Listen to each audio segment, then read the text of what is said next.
Good morning বন্ধুরা, তোমরা সবাই কেমন আছো? আশা করি ভালো আছো। আমরা সবাই ভালো আছি। আর বন্ধুরা, আগের ভিডিওতে আমি বলেছিলাম যে বাস থেকে নেমে ট্রেনের উদ্দেশ্যে যাচ্ছি। আর এই যে ট্রেনের উদ্দেশ্য, আমরা স্টেশনে পৌঁছে গেলাম। আর স্টেশন থেকে সবাই মিলে একটু ভিডিও ছবি তুলছিলাম। আর আর সব বাকি অনেকেই টিকিট কাটতে চলে গেছিলো, তাই সবাইকে দেখাতে পারলাম না। আমরা স্টেশনে গিয়ে সবাই একটু ছবি তুলে নিলাম। তার কিছুক্ষণ পর ট্রেন আসতে আমরা উঠে গেলাম। আমাদের 7:20 ট্রেন ছিল। আর এদিকে আনিশা, মা, বর্দি সবাই বসে আছে। আর এই যে ওই পুচকিটাকে দেখছো, ওটা আমাদের সঙ্গে গেছে পুচকিটা। ওর কম জায়গা হলেও হবে, কিন্তু জানলার ধারে জায়গা চাই। আর এদিকে দাদা উঠে চলে গেল, এখানে ছোট বোনু বসে আছি। আর মাম্পি, আমি আর মিষ্টি এদিকটাতে বসেছিলাম। তো সবাই মিলে বসে থাকতে থাকতে ভীষণভাবে ট্রেনের ভিতরে গরম হচ্ছিল।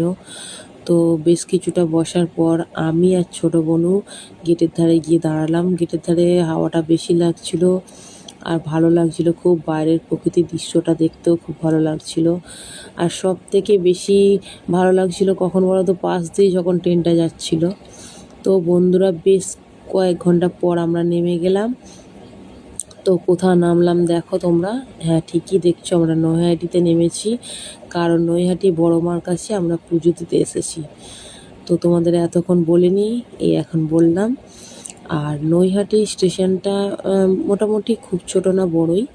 আর অনেকগুলো সিঁড়ি ছিল, অনেকটা সিঁড়ি দিয়ে বেয়ে উঠে তারপর ওদিকে যেতে হয়েছিল। তো সিঁড়ি ভাঙার পরে বেশ কিছুটা হেঁটে আমরা নদীর ধারে গেলাম।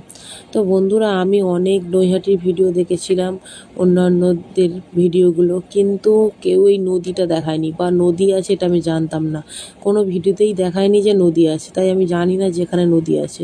কিন্তু যাদের সঙ্গে গেছিলাম ওনারা বললো, হ্যাঁ হ্যাঁ দিদি, নদী আছে, চলো সবাই মিলে হাত মুখ ধুয়ে আসি। আমি বললাম হ্যাঁ ঠিক আছে।